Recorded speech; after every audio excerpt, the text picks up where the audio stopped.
I recently talked to my friend whose company has conducted an annual competence assessment.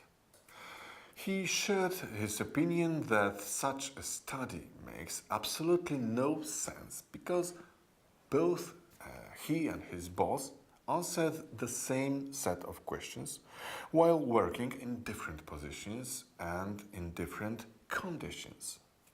In this video tutorial, I will show you that it doesn't have to be this way.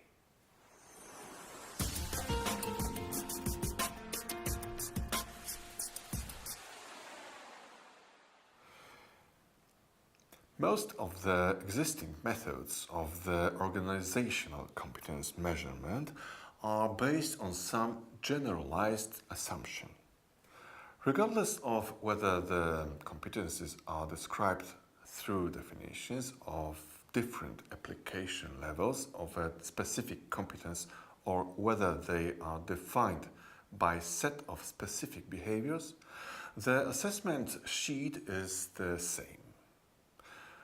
If, for example, the team building competence is studied, then the sales manager as well as the logistics manager fill in the same sheet. Of course, team building within a sales team is different than that of a logistic team. Both teams have different dynamics, require a different attitude, and their accomplished tasks, temperament and working environment also differ.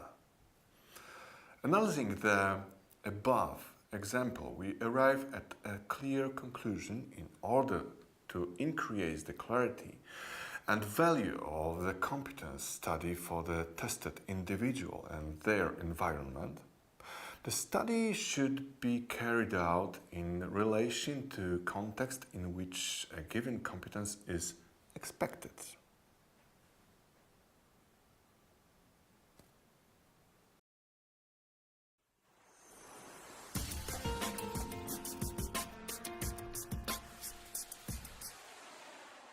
The content of the competence study must respect different work profiles and environments. Different individuals function in different contexts. We should not measure everyone using the same scale. The methods used so far offer only very general definitions of competencies, descriptions of behaviors which are taken out of the work reality in which the respondent and observers function. When those methods are used, they require respondents to project general situations over more specific ones by themselves. Let's take a look at the following situation. The competence assessment is carried out by 360-degree feedback. Observers fill out subsequent elements of the assessment sheet. In order to provide reliable feedback, they must translate the content of the sheet into specific situations in which the tested individual was observed. On the other hand, while receiving the report, the tested individual must also translate the result into specific situation while trying to understand the received feedback. The results can be distorted at 2 points of interpretation. One from the assessor's side while trying to make the assessment, and the other from the respondent while trying to understand the result of the assessment. Doubts are often raised at the workshops which serve to sum up the feedback and help to work out development plans. Questions arise. What did the observers have in mind, and how should I read this feedback?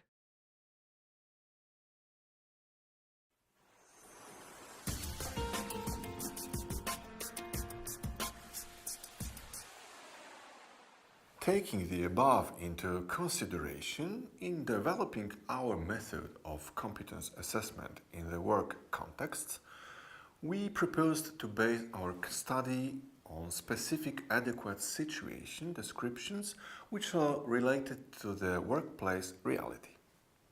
Our approach includes several important elements.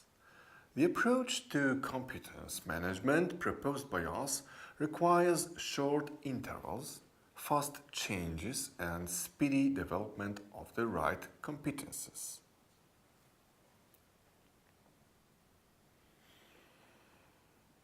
The definition of the competence has to be clear, practical, and should not require interpretation by individuals taking part in the study.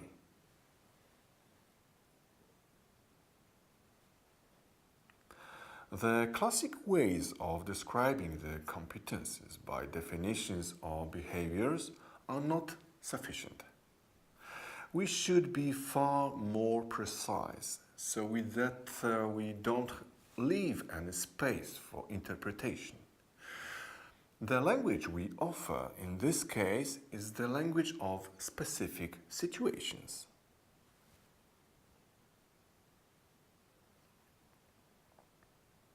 Those are typical, difficult, challenging situations which particular professional groups will face or have already faced.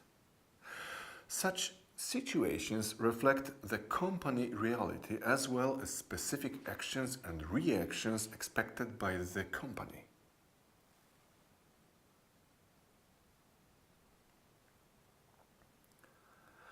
Thanks to such an approach, both the tested individuals and the observers challenge themselves in the process of assessment of specific situations taken from the context of their job reality. A study constructed in this way removes both areas of interpretation.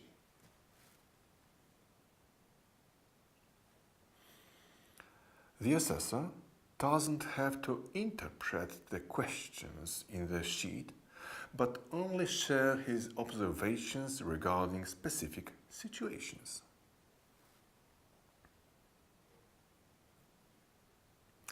Also, the assessed employees receive unambiguous information and understand how they are viewed in specific situations.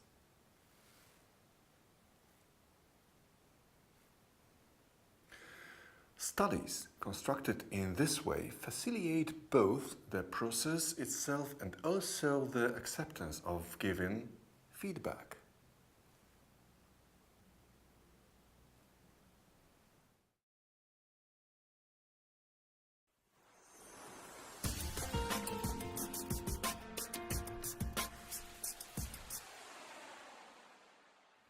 Time for a summary. Let's review the benefits of using the method of competence assessment in the work contexts based on specific situations. Firstly, there is no need for interpretation while the study is being carried out and during analysis of the outcomes. Secondly, it lowers the risk of questioning the assessment process as something that doesn't relate to a specific individual's work.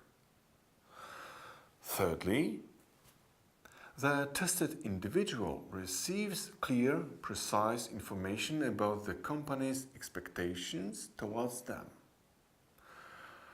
In short, agile competence management and a study based on the method of competence assessment in the work contexts is an idea which aims to increase the effectiveness of key competence development.